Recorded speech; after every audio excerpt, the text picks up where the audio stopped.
I'm Rose Griffin, 38, a Navy commander who earned every stripe by showing up on duty, on time, every time.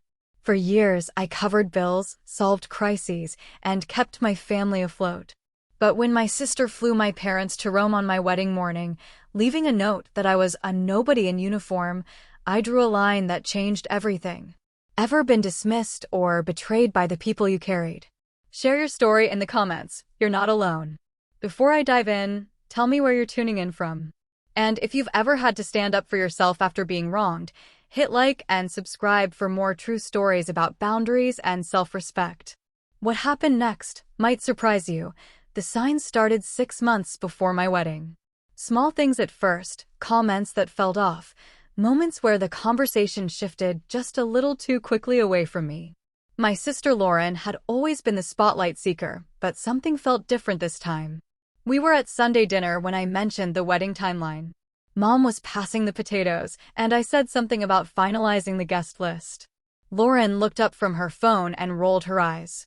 God, you're so type A about everything. It's just a party. She went back to scrolling, her manicured nails tapping against the screen. I mean, no one's really that impressed by the whole military thing anymore. Dad chuckled into his beer. She's got a point. All that pomp and ceremony. I kept cutting my chicken, but the knife felt heavier in my hand. These were the people who raised me, who supposedly knew me best. Yet here they were, dismissing the career I'd built, the life I'd chosen. I'd been promoted to commander 2 years earlier, something I'd worked toward for over a decade. But in this dining room, it was just playing dress up, as Lauren had put it the week before. The Instagram posts started ramping up around then too. Lauren's stories became a constant stream of champagne flutes, designer shopping bags, spa days with friends I'd never met. She'd caption them with things like, living my best life, or some of us know how to have fun. Never directly about me, but the timing felt deliberate. Every time I shared something about wedding planning or posted a photo in uniform, she'd follow up with something that screamed indulgence and freedom. At family gatherings, she had a way of redirecting conversations. I'd start telling a story about my deployment or a training exercise, and she'd interrupt with something about her latest vacation or the guy she was dating. Mom and Dad would immediately turn their attention to her, asking questions, laughing at her stories. I'd finish my sentence to empty air. "You're being dramatic," she said one evening when I called her out on it. We were cleaning up after another family dinner, and I'd finally had enough. Not everything is about you, you know. But that was the thing, nothing seemed to be about me. Even my own wedding felt like an inconvenience to them. When I talked about the ceremony, Mom would nod absently and change the subject to Lauren's latest promotion at the marketing firm. When I mentioned the guest list, Dad would joke about having to wear a suit. They treated it like an obligation, not a celebration. Lauren started making comments about my fiancé too. Michael was career military like me, steady and principled. She'd make little digs about how serious he was, how boring our relationship seemed. "Don't you want some excitement?" she'd ask. "Some spontaneity?" As if choosing someone reliable was somehow settling. The months leading up to the wedding became a series of small betrayals. Lauren would commit to helping with wedding tasks and then cancel last minute for something more fun. Mom would promise to call the florist or the caterer and then forget. Dad would agree to walk me down the aisle and then joke about how he hoped the ceremony wouldn't run long because he had a golf game after. I started noticing how they talked about my service differently when others weren't around. In public, they'd mention my rank with a kind of reluctant pride, our daughters in the Navy, but at home, it became a joke. My uniform was a costume. My deployments were taxpayer-funded vacations. My dedication was taking things too seriously. The breaking point came 3 weeks before the wedding. I was showing Mom some photos from my engagement shoot, and she barely looked up from her magazine. Lauren was there, filing her nails on the couch. "These are beautiful," I said, trying to get some reaction. The photographer had captured something special, Michael and me in our dress uniforms, looking genuinely happy. Mom murmured. Lauren glanced over. "Very serious. Very official." She went back to her nails. "I hope you're planning to have some fun at the reception. All that saluting and standing at attention gets old." I closed the photo album. Something was building in my chest, disappointment, anger, something I couldn't quite name. These people had raised me. They'd seen me graduate from the Naval Academy, watched me earn my wings, celebrated my promotions with dinner out and congratulatory cards. But somewhere along the way, they'd decided that the person I'd become wasn't worth their genuine respect. 2 weeks before the wedding, Lauren announced she was planning a trip to Europe. Just something I've been wanting to do, she said casually over dinner. I've been working so hard and I deserve a break. When? I asked. Next month sometime. Haven't decided exactly. The wedding was next month. My wedding. But she said it like she'd forgotten, like the date hadn't been set for over a year. Mom and Dad nodded along like this was perfectly normal planning. I should have seen it coming then. Should have recognized the pattern that had been building for months. But I still believed, somehow, that when the day came, they'd show up. That blood meant something. That raising someone, feeding them, housing them, loving them, however imperfectly, created bonds that couldn't be broken by jealousy or indifference. I was wrong. But I didn't know it yet. I was still planning seating charts and writing vows, still believing that the people who'd shaped me would want to see the woman I'd become get married. I was still operating under the assumption that family meant something unchangeable, something you could count on even when everything else fell apart. The morning of my wedding would prove how naive that assumption was. I woke up on my wedding day to silence. Not the excited bustle I'd imagined, not the phone calls and texts I'd expected. Just silence. The hotel room felt too quiet, too empty. I'd stayed there the night before, tradition, Michael had said, though we'd been living together for 2 years. I was supposed to have breakfast with Mom and Lauren, supposed to spend the morning getting ready together. My phone showed no missed calls. No texts. Nothing. I called Mom first. Straight to voicemail. Then Lauren. Same thing. Then Dad. Nothing. A cold feeling started in my stomach.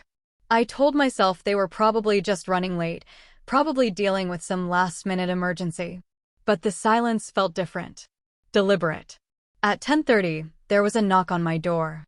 I opened it expecting to see one of them, frazzled and apologetic, ready to explain why they'd been unreachable. Instead, it was a hotel staff member holding a cream-colored envelope with my name written across it in Lauren's handwriting. This was left at the front desk for you, ma'am. My hands were shaking as I opened it. Inside was a single sheet of hotel stationery. Lauren's looping script filled half the page. We're off to Rome. She's just a nobody in uniform, not worth celebrating. Below that, 3 signatures. Lauren's, Mom's, Dad's.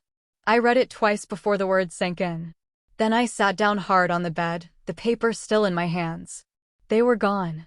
My family, the people who were supposed to be here, who were supposed to walk me down the aisle and cry during the ceremony and dance at the reception, they were on a plane to Italy. They'd planned it. They'd signed their names to it. They'd left me a note like I was a house sitter, not their daughter. The words kept echoing, nobody in uniform. Not worth celebrating. I don't know how long I sat there. Long enough for the paper to get damp from my hands sweating. Long enough for the cold feeling in my stomach to spread to my chest, my throat, my head. Long enough to understand that this wasn't a misunderstanding or a last-minute emergency. This was a choice. Michael found me like that an hour later. He wasn't supposed to see me before the ceremony, another tradition, but something had made him worry. Maybe the same silence that had woken me up. What's wrong? He took one look at my face and sat down beside me. I handed him the note without saying anything. Watched his expression change as he read it. Watched his jaw tighten, his hands clench. Jesus, he said finally. They're gone. My voice sounded strange, distant. They left me. He set the note aside and took my hands. You're not alone today. I almost laughed at that. Almost. Because sitting in that hotel room, in my robe, with no family and no idea how I was going to walk down an aisle by myself, I felt more alone than I'd ever felt in my life. But Michael was there. And somehow, that had to be enough. 3 hours later, I was standing at the back of the chapel, and I understood what he'd meant. You're not alone today. Because the chapel was full. Michael's family filled the front rows, his parents, his siblings, aunts and uncles and cousins I'd met at holidays and barbecues over the past 3 years. My Navy friends were there, colleagues who'd driven hours to be present. People I'd served with, people who understood what the uniform meant, what the rank represented. The empty seats where my family should have been felt like missing teeth, obvious and painful. But everywhere else, there were faces that cared about me, people who'd chosen to be there. Michael's father walked me down the aisle. Admiral Griffin, a man who'd commanded aircraft carriers and earned medals I'd only dreamed of. He offered his arm like it was the most natural thing in the world, like he'd always planned to walk his son's bride down the aisle. "You look beautiful," he said as we started walking. "We're honored to have you in our family." I kept my eyes forward, focused on Michael waiting at the altar. But I heard the words, felt them settle somewhere deep in my chest. "Honored to have you." Not nobody in uniform. Not worth celebrating. Honored. The ceremony was everything I'd planned and nothing like I'd imagined. Without my family's complicated energy, their subtle digs and forced smiles, everything felt cleaner somehow. More honest. When the chaplain asked who gives this woman, Admiral Griffin spoke up clearly. Her new family, and I do. New family. The words hit me harder than I'd expected. Because that's what they were becoming, these people who'd chosen to love me not despite my service, but because of it. People who understood that the uniform wasn't a costume, that the rank wasn't pretend, that the commitment meant something real. During the vows, I looked out at the congregation and saw respect. Pride. Joy. Everything I'd hoped to see from my parents, from Lauren, reflected back at me from people who'd known me for 3 years instead of 30. Michael's vows were simple and direct, like him. He promised to support my career, to understand when duty called, to be proud of the woman I was and the woman I was becoming. When he said the words, "honor your service," his voice caught slightly, and I realized he meant it in ways my own family never had. The kiss, the recessional, the receiving line, it all flowed like it was meant to be this way. Like the people who were supposed to be there were there, and the people who weren't didn't matter. But they did matter. Even as I smiled for photos and accepted congratulations, part of me kept waiting for them to show up. Kept imagining Lauren running in with some elaborate explanation, Mom crying and apologizing, Dad sheepishly admitting they'd made a mistake. They didn't come. And slowly, as the day wore on, I stopped expecting them to. Growing up, I was the reliable one. The daughter who could be counted on. While Lauren was getting her stomach pumped after a high school party, I was mowing the lawn. While she was crashing Dad's car into a mailbox, I was driving Mom to doctor's appointments. While she was failing calculus, I was staying up nights tutoring her so she could graduate on time. I'd thought it was love. Looking back now, I think it was convenience. The pattern started early. Lauren would create chaos and I would clean it up. She'd make mistakes and I'd fix them. She'd need money, time, help, support, and I'd provide it. In return, I got the satisfaction of being needed and the exhaustion of always being responsible for everyone else's problems. When I left for the Naval Academy, Mom cried like I was abandoning the family. "Who's going to help with Lauren?" she asked. As if that had been my job instead of theirs. As if raising her was something they'd assigned to me rather than taking on themselves. The military gave me structure, purpose, a place where my reliability was valued instead of taken for granted.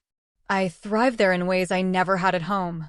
My commanding officers recognized my potential and pushed me to achieve it. My colleagues respected my competence and counted on my judgment. For the first time in my life, being dependable meant being valued, not just being useful.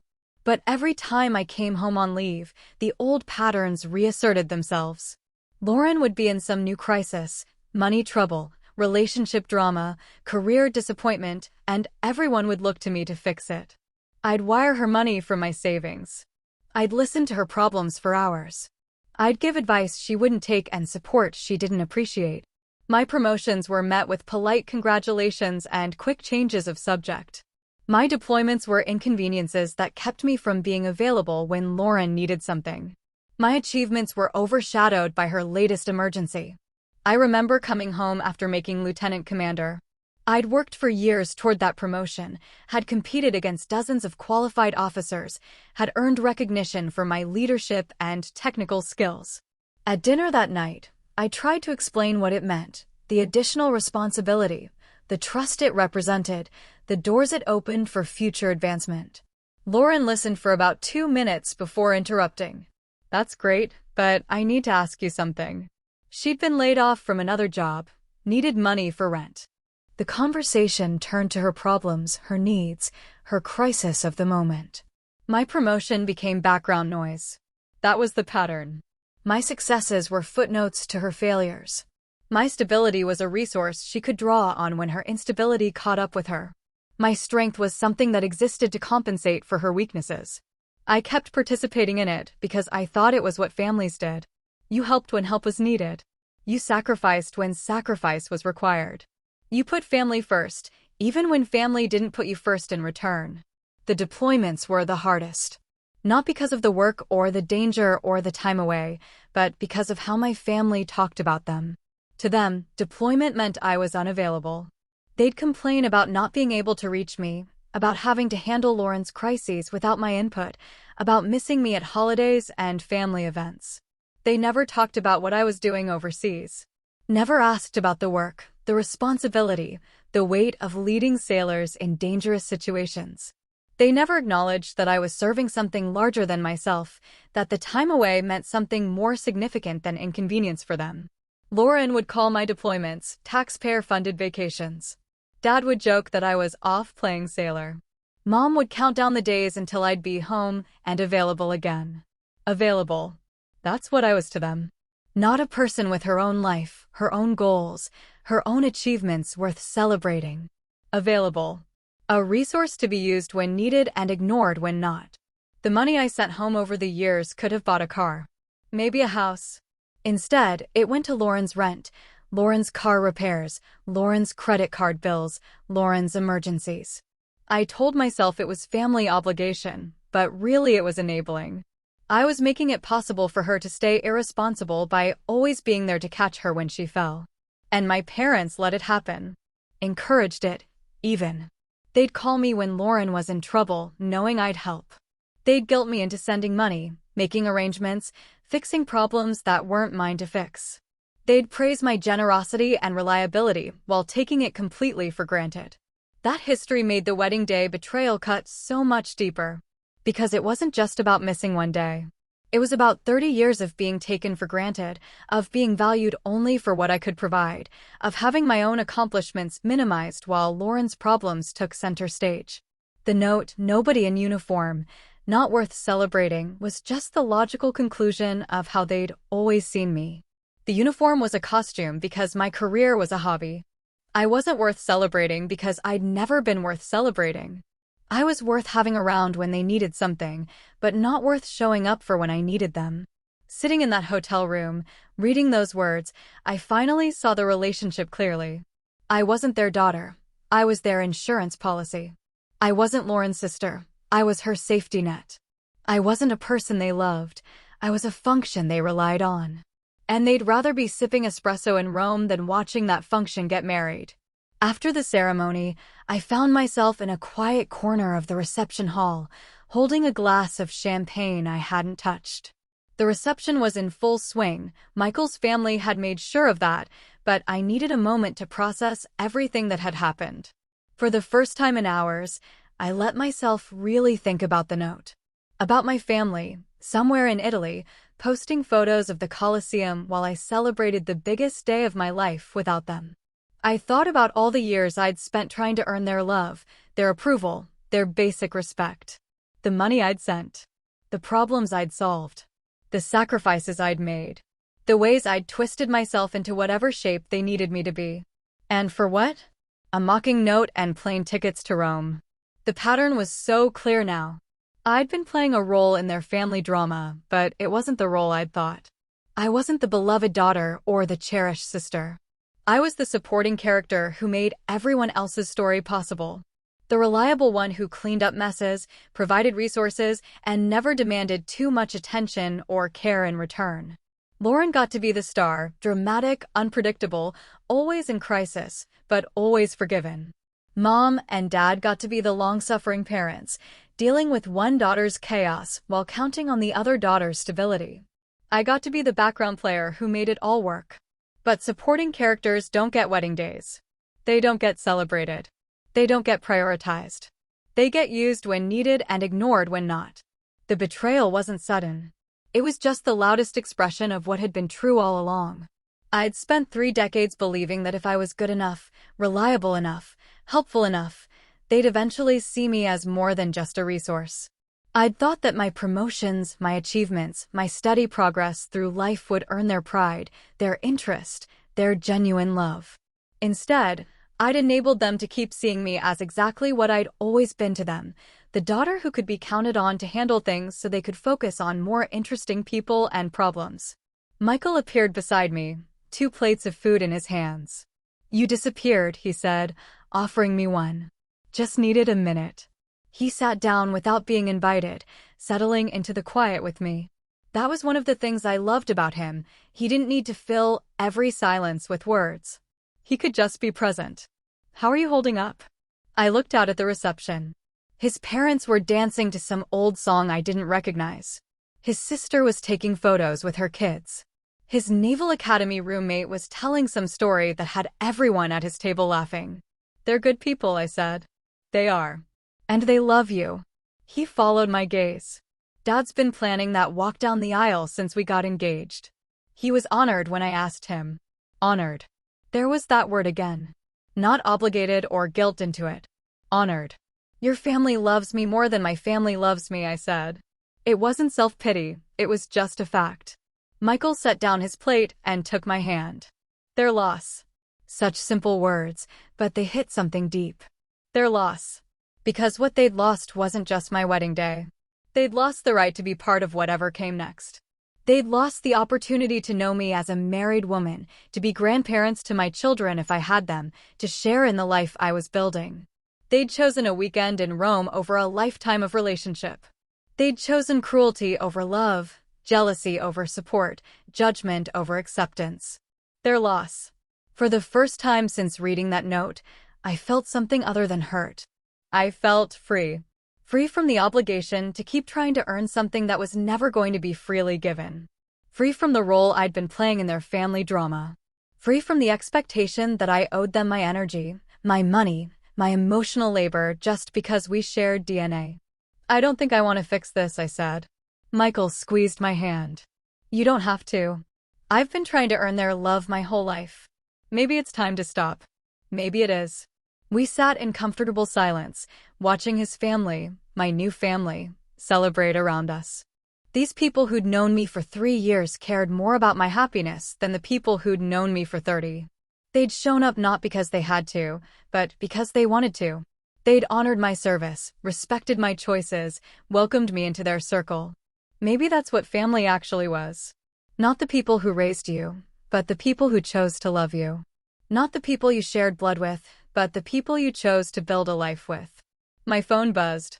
A text from Lauren. "Rome is amazing. Having the best time. Hope your little ceremony went well." I stared at it for a long moment. Your little ceremony. Even from thousands of miles away, she couldn't resist the dig.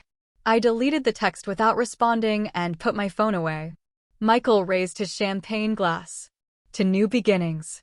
I clinked my glass against his and finally took a sip. The champagne was perfect, crisp and clean, and full of bubbles that made everything feel lighter. To new beginnings, I agreed. The weeks after my wedding were strange.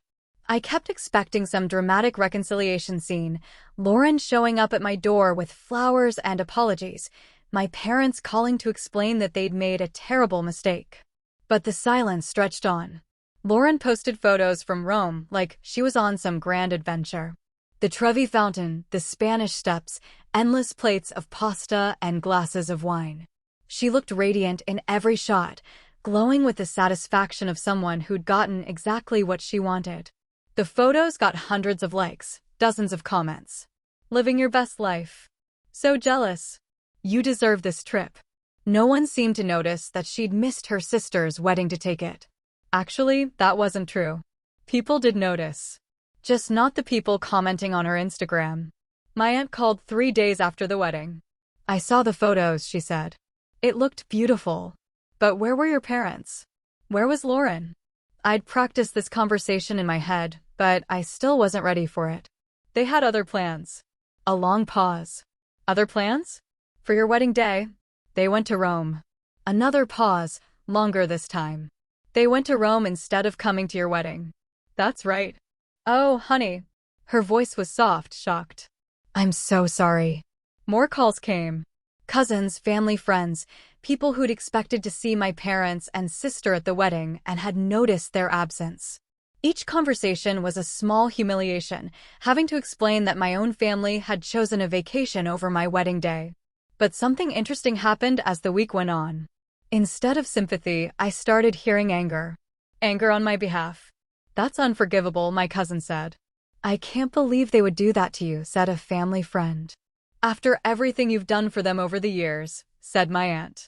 People remembered things I'd forgotten. The time I'd flown home from deployment to help move Mom after Dad's back surgery. The year I'd paid for Lauren's apartment deposit when she'd gotten evicted. The birthday parties I'd missed because of military commitments, only to send elaborate gifts and call during the celebration. They remembered the years of me showing up, and they noticed the one day my family hadn't. Lauren's social media started getting different responses. Someone commented on one of her Rome photos, "Didn't you miss your sister's wedding for this trip?" The comment was deleted within an hour, but I saw it. More comments appeared. "Where were you last weekend? Thought you had somewhere important to be." Lauren's posts became less frequent. When she did share something, it was defensive. Sometimes you have to prioritize self-care. Not everyone understands the importance of taking time for yourself. Self-care. That's how she was framing it. Missing her sister's wedding was self-care. My parents stayed quiet on social media, but I heard through the family network that people were asking questions. Direct questions. Why didn't you go to her wedding? How could you miss your daughter's big day? I didn't tell anyone about the note. That felt too private, too cruel to share even with people who were supporting me. But I didn't need to. The facts spoke for themselves. Meanwhile, my life with Michael's family was everything I'd never known I wanted. His mother called to check on me, not because she needed something but because she cared how I was doing. His father sent me articles about naval aviation that he thought I'd find interesting. His sister included me in group chats and family planning conversations like I'd been part of their circle for years. They respected my career in ways my own family never had. When I got orders for a new assignment, they celebrated it as an advancement, not an inconvenience. When I had to work late or leave early for Navy obligations, they understood it as professionalism, not personal slight. I started to understand what it felt like to be supported instead of used. To be valued instead of taken for granted. To be loved for who I was instead of what I could provide. 3 weeks after the wedding, Lauren texted, "We need to talk." I stared at the message for a long time. 3 weeks of silence. 3 weeks of Rome photos and defensive social media posts, and now she wanted to talk. I could guess what the conversation would be like. She'd probably seen the wedding photos by now, understood who Michael's family was, realized what kind of connections and opportunities she'd walked away from.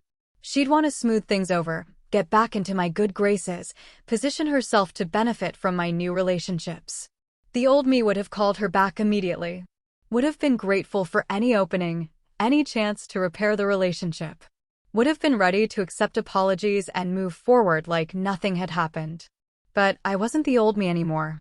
The old me had died in that hotel room, reading that cruel note. The woman who'd walked down the aisle with Michael's father was someone new. I put my phone in a drawer and left it there. 2 days later, she called. I let it go to voicemail. Then she called again. And again. Finally, I listened to the messages. The first one was casual, almost breezy. "Hey, just wanted to catch up. Give me a call when you get a chance." The second was more urgent. "I really need to talk to you. It's important." The third was desperate. "Please call me back. I know you're getting these messages." I deleted all 3 and blocked her number. My parents tried next. Dad called while I was at work, left a rambling message about misunderstandings and needing to clear the air. Mom sent a text, "We should talk about what happened." What happened? Like it was some mysterious event nobody could explain, rather than a deliberate choice they'd made. I didn't call back. Didn't text back. Didn't engage. Michael found me looking at my phone one evening, staring at another blocked call from Lauren. "Second thoughts?" he asked. "No," I said, and realized I meant it. "I just keep expecting to feel guilty." "But you don't." "I don't." That surprised me. I'd spent so many years feeling responsible for everyone else's emotions, obligated to fix every relationship, guilty when I couldn't make everyone happy. But sitting there, looking at evidence of my family's desperation to reconnect, I felt nothing. No guilt, no regret, no urge to make things right.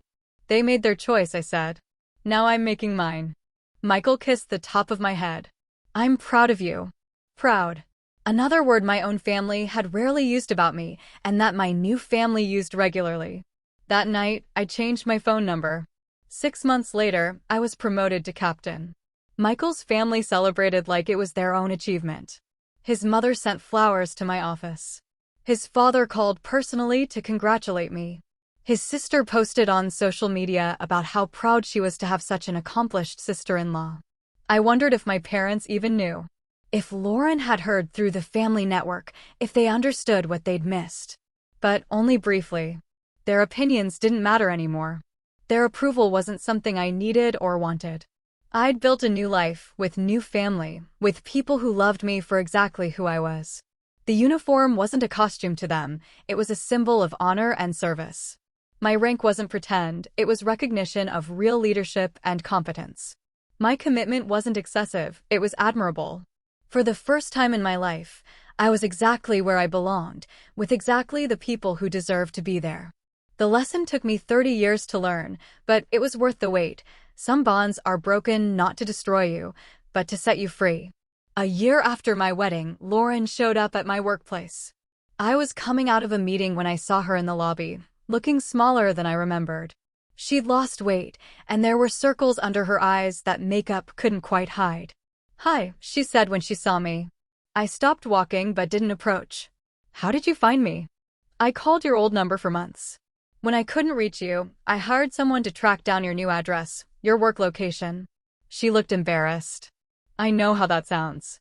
It sounded like stalking, but I didn't say that. "What do you want, Lauren?" "To apologize. To explain." She glanced around the lobby, probably hoping I'd suggest we go somewhere private. I didn't move. "Can we talk?" "We're talking." She shifted her weight, uncomfortable with the public setting, with my cold tone, with the fact that I wasn't making this easy for her. "I made a mistake." "We made a mistake." "The Rome trip was." She paused, searching for words. "It was poorly timed." Poorly timed. Like missing someone's wedding was a scheduling error. "You left me a note," I said. "Called me a nobody. Said I wasn't worth celebrating." Her face flushed. I was angry. I'd been drinking. "I didn't mean you meant it." My voice was steady, calm. I'd had a year to process this, to understand it, to move past it. "You meant every word." "No, you did. And that's fine. You're entitled to your opinion." I checked my watch. "But I have another meeting, so if there's something specific you need." She stared at me like I was a stranger. Maybe I was. The sister she'd known, the one who'd dropped everything to help her, who'd absorbed her cruelty and kept coming back for more, who'd spent decades trying to earn her love, that person didn't exist anymore. "I saw the wedding photos," she said finally. "Online. I saw who he is, who his family is." There it was. The real reason for the apology. "Michael's a good man," I said. "His family are good people." "I know. I should have been there. We should have been there." Her voice cracked slightly. I didn't know how important it was. It was my wedding day. How much more important could it be? I mean, I didn't know how important he was. His father, his connections. She trailed off, probably realizing how that sounded. "Right," I said. "You didn't know my husband could be useful to you." "That's not what I meant." "It's exactly what you meant." I started walking toward the elevators. "Goodbye, Lauren." She followed me. "Wait. Please. I know I screwed up, but we're family. That has to count for something." I stopped walking and turned to face her. Family counts when it's mutual.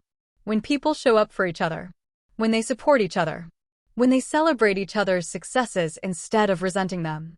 I can do better. I don't care. The words came out calm, matter of fact. I don't need you to do better. I don't need you at all. Her eyes widened. I don't think she'd ever considered that possibility, that I might not want her back, that her apology might not be enough. You can't mean that. I do. You taught me something valuable that day. You taught me that some people will only love you for what you can give them. And when you're not useful anymore, or when someone more interesting comes along, they'll abandon you without a second thought. The elevator arrived and I stepped inside. Thank you for the lesson. The doors closed on her shocked face. That night, Michael found me on our balcony, looking out at the water. How was your day? He asked, settling into the chair beside me. Lauren showed up at work. He didn't ask for details, didn't push for information I wasn't ready to share. Just sat with me in the quiet. She wanted to apologize. To explain. How'd that go? About how I expected. I turned to look at him. She didn't know who your family was when she planned the Rome trip. Now that she does, she thinks she made a mistake. Michael's jaw tightened, but he didn't say anything. She's not sorry she hurt me. She's sorry she missed an opportunity. I reached for his hand. That tells me everything I need to know about who she is. And who you are. What do you mean? You could have taken her back. Could have accepted the apology and pretended things were fine. A lot of people would have, for the sake of family peace. He squeezed my hand. But you didn't. You held your ground. I had. And it felt good. Not vindictive or cruel, just clean. Clear. I'd stopped participating in a dynamic that had never served me, stopped accepting treatment I didn't deserve. My therapist says that's growth, I said. Michael smiled. Your therapist is right. I'd started seeing someone a few months after the wedding. Not because I was falling apart, but because I wanted to understand how I'd ended up in such an unbalanced relationship with my family. I wanted to make sure I didn't repeat those patterns in my marriage, in my friendships, in my professional relationships. The therapist had helped me see that I'd been operating from a scarcity mindset, believing that love was something I had to earn, that acceptance was conditional on my usefulness, that I had to be perfect to be worthy of care. My family had reinforced that belief system for 30 years. But Michael's family operated from abundance. They loved freely, celebrated generously, supported unconditionally. They'd shown me what healthy relationships looked like, and now I couldn't unsee the dysfunction I'd grown up in. Do you think you'll hear from her again? Michael asked. Probably. But it doesn't matter. I know who I am now, and I know what I deserve. I leaned back in my chair, watching the sunset paint the water gold. I deserve better than people who only want me around when I'm useful. Yes, you do. We sat in comfortable silence as the light faded. I thought about the girl I'd been, so desperate for approval, so willing to sacrifice her own needs to keep peace in the family. That girl was gone. In her place was a woman who knew her own worth, who demanded respect, who wouldn't settle for scraps of affection. It had taken a betrayal to teach me that lesson, but I was grateful for it. Without that cruel note, without that abandoned wedding day, I might have spent the rest of my life trying to earn something that was never going to be freely given. Instead, I'd learned to recognize real love when I saw it. And I'd learned to walk away from anything less. 2 years later, I was standing in the same chapel where Michael and I had been married, but this time I was watching his sister Rose exchange vows with her longtime boyfriend. The whole family was there, parents, siblings, cousins, aunts, and uncles. Everyone dressed up, everyone genuinely happy to be celebrating love. I thought about my own wedding day, about the empty seats where my family should have been. The memory didn't hurt anymore. It felt distant, like something that had happened to someone else. After the ceremony, at the reception, Admiral Griffin pulled me aside. I have something for you, he said, handing me a small wrapped box. Inside was a Navy Cross pendant, not the medal itself, but a beautiful replica on a delicate chain. For the daughter who should have had someone to give her something special on her wedding day, he said. I started crying right there in the middle of the reception hall. Not from sadness, but from overwhelming gratitude. This man, who'd known me for less than 5 years, had thought to honor me in a way my own father never had. Thank you, I managed. Thank you for marrying my son. Thank you for your service. Thank you for being exactly who you are. He hugged me tightly. We're proud to call you family. Proud to call you family. The words I'd waited 30 years to hear from my parents, spoken freely by a man who'd chosen to love me. That night, Michael and I were getting ready for bed when my phone rang. Unknown number, but somehow I knew who it was before I answered. Hello. It's Mom. Her voice was smaller than I remembered, uncertain. I got your new number from the family directory at the base. I sat down on the edge of the bed. 2 years of silence, and now she was calling. What do you want, Mom? I want to talk to you. To apologize. To explain what happened. What happened is that you chose a vacation over your daughter's wedding. What happened is that you signed your name to a note calling me a nobody. What happened is that you abandoned me on the most important day of my life. My voice was calm, factual. I don't need an explanation for that. We made a mistake, you made a choice. And now I'm making mine. A long pause. You're really not going to forgive us? Forgiveness isn't the same as relationship. I forgive you for being who you are. But I'm not going to pretend that who you are is someone I want in my life. But we're family. No, we're not. We're related. There's a difference. I looked at Michael, who was listening from the bathroom doorway. Family are the people who show up for you, who support you, who love you without conditions. You're not those people. We could be. You had 30 years to be those people. You chose not to be. I'm not giving you another 30 years to figure it out. Another pause. Your father misses you. He should have thought of that before he missed my wedding. Lauren's been in therapy. She's different now. Good for her. I hope she builds a better relationship with her next sister. You don't mean that. I do. I really do. I stood up, suddenly tired of the conversation. I have a good life now, Mom. I have people who love me, who respect me, who show up for me. I'm not going to risk that by letting people back in who've already proven they can't be trusted. We're your parents. You're the people who raised me.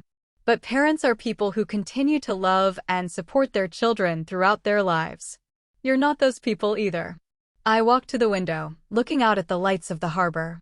I hope you have a good life. I hope you and Lauren figure out how to be happy. But I hope you do it without me. Please. I hung up and turned off my phone. Michael came over and put his arms around me. You okay? I'm perfect. And I was. For the first time in my life, I was exactly where I belonged, with exactly the people who deserved to be there. I'm perfect. 3 years after my wedding, I made Admiral. The promotion ceremony was everything I dreamed of: formal, dignified, surrounded by colleagues who respected my service and family who celebrated my achievements. Michael's parents flew in for the ceremony. His father, now retired but still commanding respect in his dress uniform, had the honor of pinning on my new insignia. His mother cried during the oath, tears of pride for a daughter she'd chosen to love. My Navy friends were there, colleagues who'd watched me grow as an officer and leader. My new command team attended, showing their support for their incoming leader. The chapel was full of people who understood what this moment meant, who recognized the work and dedication it represented. After the ceremony, at the reception, I looked around at all the faces celebrating with me. 2 decades of service, and I'd finally achieved the rank I'd dreamed of since I was a child.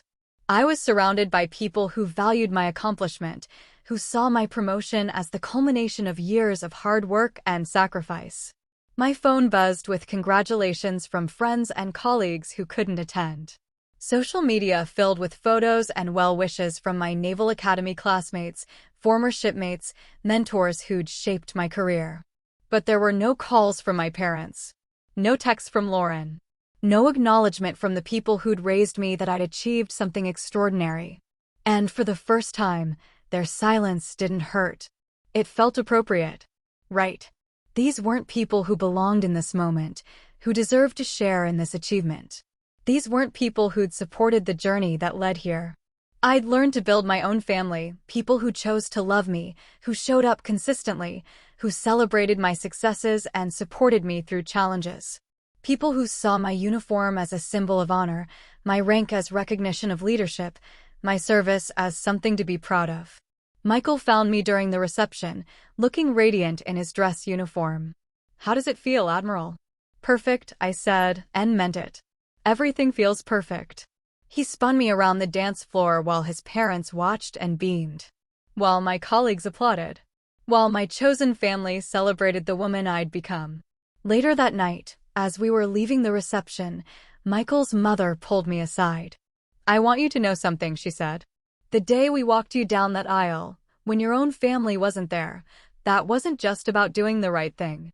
That was about recognizing who you are, what you represent, what you mean to this family."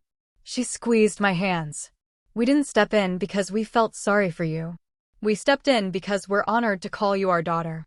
Honored. That word again. The word that had replaced all the words my original family had never said. "Thank you," I said. "For everything. For seeing me, for loving me, for showing me what family really means. Thank you for letting us." As Michael and I drove home that night, I thought about the journey that had brought me here. The betrayal that had felt like the end of everything had actually been the beginning of everything. The cruel note that had broken my heart had also broken the chains that kept me tied to people who didn't value me. I'd learned that love isn't something you earn through service or sacrifice. It's something that's freely given by people who see your worth. I'd learned that family isn't determined by blood, but by choice, the choice to show up, to support, to celebrate, to be present for the people you claim to love. Most importantly, I'd learned that some bonds are broken not to destroy you, but to set you free. Free to find the people who deserve your love. Free to build the life you actually want. Free to become the person you were always meant to be. Standing in that hotel room 3 years ago, reading that devastating note, I thought my world was ending. I couldn't have imagined that it was actually beginning. That the people who abandoned me were making room for the people who would truly love me. That their rejection was actually protection, protecting me from a lifetime of trying to earn something that was never going to be freely given. Now, driving home as an admiral, with a husband who adored me and in-laws who treated me like their own daughter, I understood the gift they'd given me. The gift of clarity. The gift of freedom. The gift of knowing exactly who belonged in my life and who didn't. I'd finally learned to stop chasing love from people who weren't capable of giving it, and to recognize it when it was freely offered by people who were. I'd learned that sometimes the most loving thing you can do is walk away from people who don't know how to love you back. The woman who'd walked down that aisle 3 years ago, devastated by her family's betrayal, was gone. In her place was someone stronger, clearer, more certain of her own worth. Someone who demanded respect and received it. Someone who gave love generously but only to people who treasured it. Someone who learned that the best revenge isn't cruelty or anger or elaborate schemes. The best revenge is building a life so good, so full, so rich with genuine love and respect that the people who abandoned you become irrelevant to your happiness. I'd built that life. And I was never looking back. 5 years after my wedding, Michael and I bought our first house together. It was a colonial in Virginia Beach, with a wide front porch and a backyard that sloped down toward the water. The kind of house I'd dreamed of as a child, stable, permanent, full of possibilities for the future we were building. We spent weekends painting rooms and planting gardens, making the space ours. Michael's parents came to help us move in, bringing dinner and staying late to help us unpack boxes. His mother hung curtains while his father assembled furniture, both of them treating our new home like it was as important to them as it was to us. "This is perfect for you too," his mother said, standing in what would become our living room.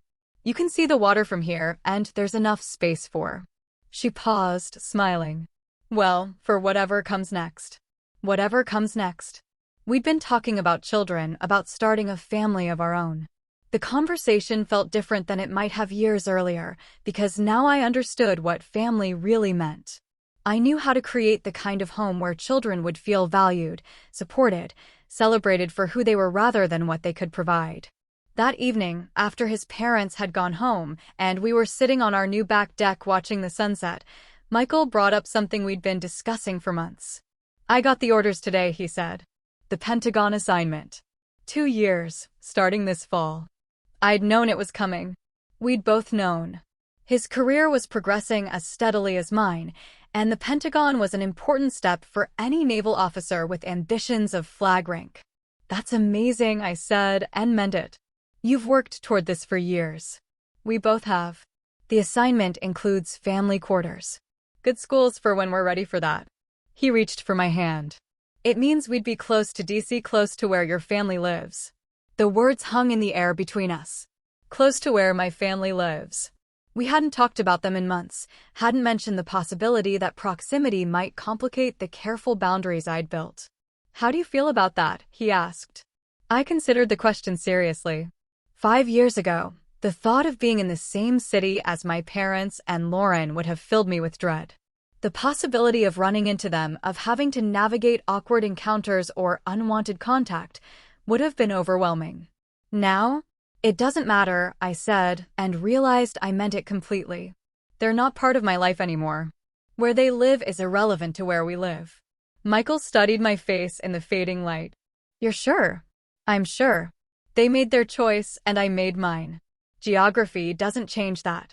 I squeezed his hand. Besides, we'll be busy. New assignment, new responsibilities. Maybe starting our own family. I don't have time or energy to worry about people who proved they don't deserve either.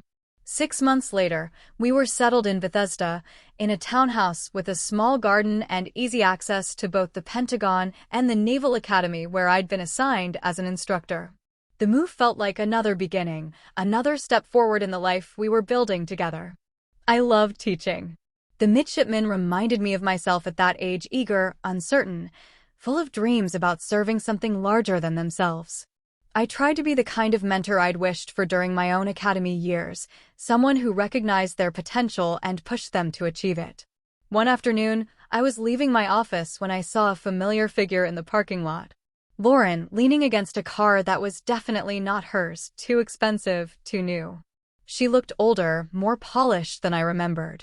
Her hair was shorter, professional. She was wearing a business suit that probably cost more than my monthly salary. For a moment, I considered turning around and going back inside. But that felt like giving her too much power, like letting her presence affect my choices. Instead, I walked toward my own car like nothing was unusual. Hello, Rose, she said when I got close enough. Lauren. I didn't stop walking, didn't pause to make conversation. How did you find me? You're not hard to track down. Naval Academy instructors are public information. She fell into step beside me, uninvited. You look good. Happy. I reached my car and turned to face her. What do you want? To talk. To finally have the conversation we should have had years ago. She glanced around the parking lot, probably hoping I'd suggest we go somewhere private. I stayed where I was.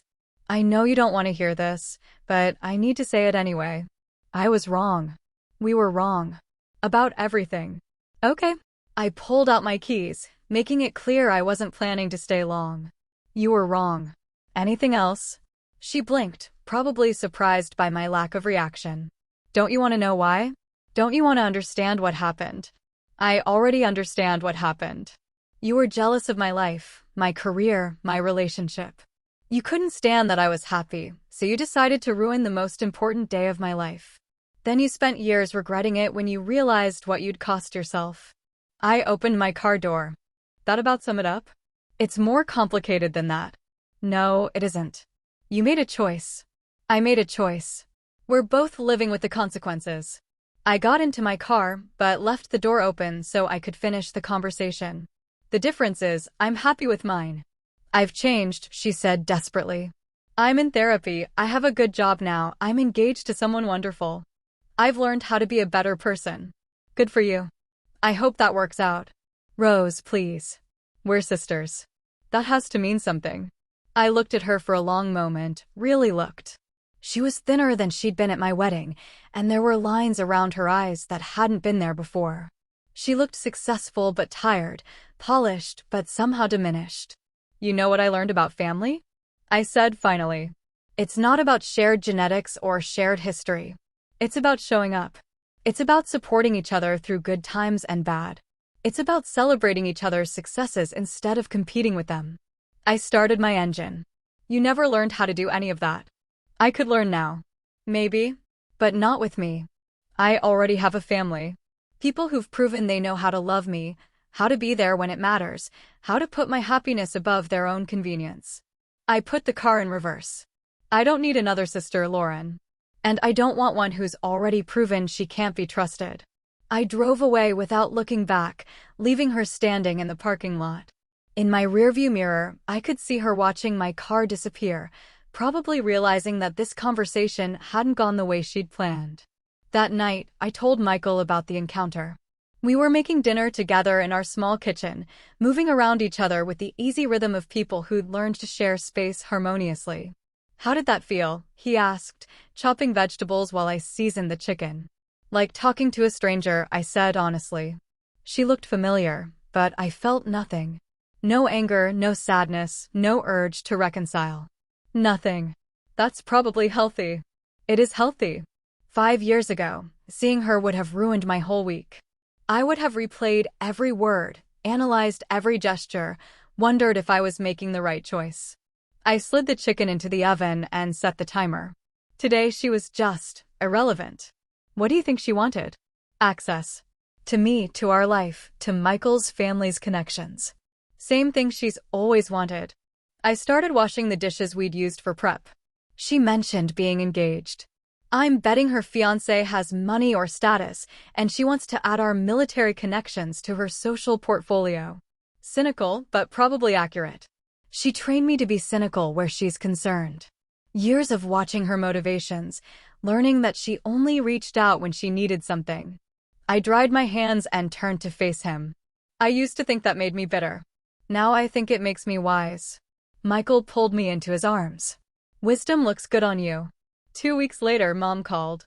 I almost didn't answer. Unknown number, evening time, the pattern I'd learned to associate with unwanted contact from my original family. But something made me pick up. "Rose?" Her voice was shaky, uncertain. "It's Mom. Please don't hang up." I didn't hang up, but I didn't encourage her either. "What do you need, Mom?" "Lauren told me she saw you. She said you wouldn't talk to her, wouldn't listen." A pause. "I was hoping maybe you'd listen to me." "I'm listening." "We miss you. Your father and I, we talk about you all the time. We see things in the news about the Navy, about Afghanistan or Iraq, and we worry about you. We wonder if you're safe, if you're happy, if you ever think about us." The manipulation was subtle but familiar. The implication that worry equaled love, that thinking about someone was the same as caring for them properly. The suggestion that I should feel guilty for not maintaining contact with people who'd abandoned me. "I am safe," I said. "I am happy. And no, I don't think about you." That's so cold. It's honest. You want me to pretend I miss people who hurt me? You want me to pretend I need people who proved I couldn't count on them? I sat down on my couch, settling in for what I suspected would be a longer conversation than I wanted. "I don't miss you, Mom. I miss the parents I thought I had, but those people never actually existed. We made one mistake. You made a lifetime of mistakes. The wedding was just the loudest one." I kept my voice level factual. "You spent 30 years teaching me that my achievements didn't matter, that my career was an inconvenience, that my role in the family was to solve everyone else's problems. The wedding day was just you finally saying out loud what you'd been showing me for years." That's not true. It is true. When did you ever celebrate my promotions the way you celebrated Lauren's job changes? When did you ever brag about my service the way you bragged about her latest boyfriend? When did you ever call to ask how I was doing without needing something in return? Silence. That's what I thought. I looked around my living room, at the photos of Michael and me with his family, at the commendations hanging on the walls, at the life I'd built with people who actually valued me. You raised me to be useful, not loved. And when I stopped being useful, you discarded me. We want to make it right. You can't. Some things can't be fixed, Mom. Some relationships can't be repaired. Some trust, once broken, can't be rebuilt. I stood up and walked to the window, looking out at the evening light reflecting off the water. "I don't want you to make it right. I want you to leave me alone. But you're our daughter." "No, I'm not. I'm a woman you gave birth to, but you stopped being my parents the day you chose a vacation over my wedding." I turned away from the window. I have parents now. People who are proud of me, who show up for me, who love me unconditionally. I don't need you anymore. "Rose, please, goodbye, Mom." I hung up and immediately blocked her number. Michael found me a few minutes later, sitting in the dark living room, staring out at the water. "Everything okay?" he asked, settling beside me on the couch. Perfect, I said, and meant it. Everything's perfect. Your mom. Trying to rewrite history. Trying to make the last 5 years disappear so she can feel better about herself. I leaned against his shoulder. She wants me to pretend their abandonment was just a misunderstanding, that we can go back to the way things were. But you can't. I wouldn't even if I could. The way things were was terrible for me. I spent 30 years trying to earn love from people who were incapable of giving it freely. I took his hand. I'm not going back to that life. Good, he said simply. That was one of the things I loved most about Michael, his ability to support my choices without question, without trying to fix things that didn't need fixing. He understood that some decisions weren't complicated, that some boundaries didn't need justification. A year later, we had our first child. Elena was born on a Tuesday morning in spring, after 12 hours of labor that felt both eternal and instantaneous. When the doctor placed her in my arms, I understood love in a way I never had before, immediate, unconditional, fierce. Michael's parents flew in the day she was born. His mother cried when she held her granddaughter for the first time. His father, the stern admiral who'd commanded aircraft carriers, melted completely when Elena wrapped her tiny fingers around his thumb. She's perfect, his mother whispered. Absolutely perfect. She looks like you, his father told me. Strong. Determined. I looked down at Elena, sleeping peacefully in my arms, and felt something settle in my chest. This was what family looked like. This was what love looked like. Showing up, being present, celebrating new life with joy instead of obligation. My phone buzzed with congratulations from friends and colleagues. Social media filled with photos and well wishes from my Naval Academy classmates, from sailors I'd served with, from the midshipmen I taught. The world seemed to be celebrating Elena's arrival with genuine happiness. But there were no calls from my parents. No texts from Lauren. No acknowledgement from the people who'd raised me that I'd become a mother. And for the first time, their absence felt like protection rather than abandonment. I didn't want these people around my daughter. I didn't want Elena exposed to their conditional love, their manipulation, their capacity for cruelty.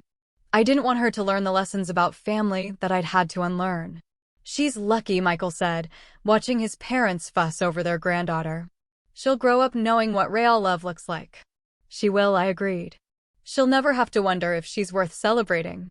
2 days later, a package arrived at the hospital. No return address, but I recognized Lauren's handwriting on the label. Inside was an expensive baby blanket and a card. Congratulations on your beautiful daughter, the card read. I hope someday she'll get to meet her aunt. I threw the card away and donated the blanket to the hospital's charity drive.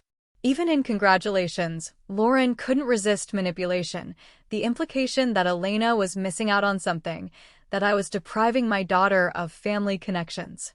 But Elena wasn't missing out on anything.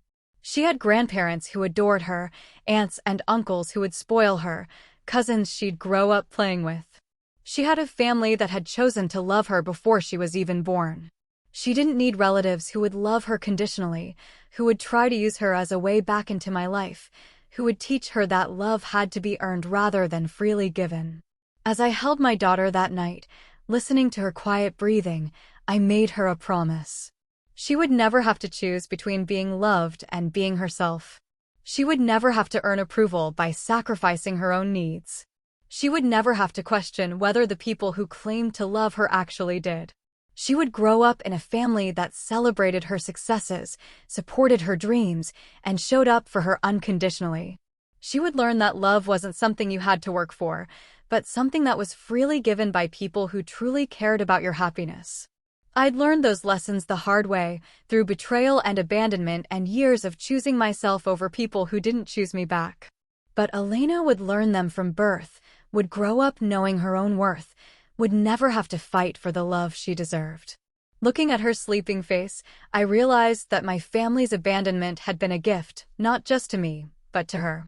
By cutting ties with people who didn't know how to love properly, I'd ensured that my daughter would only know the real thing. The best revenge I'd learned wasn't anger or cruelty or elaborate schemes. The best revenge was building a life so full of genuine love and respect that the people who'd abandoned you became irrelevant to your happiness. And now I was passing that gift on to the next generation. Elena would never know the pain of being abandoned by people who were supposed to love her, because she would never be exposed to people capable of that kind of cruelty. She would grow up free. And that's how I learned the hardest truth. Sometimes family walks away, and you're stronger for letting them.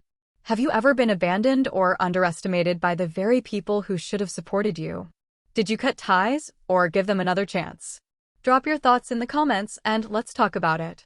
If this story hit home, hit like, share it with someone who needs to hear it, and don't forget to subscribe for more real stories about standing tall when others let you down.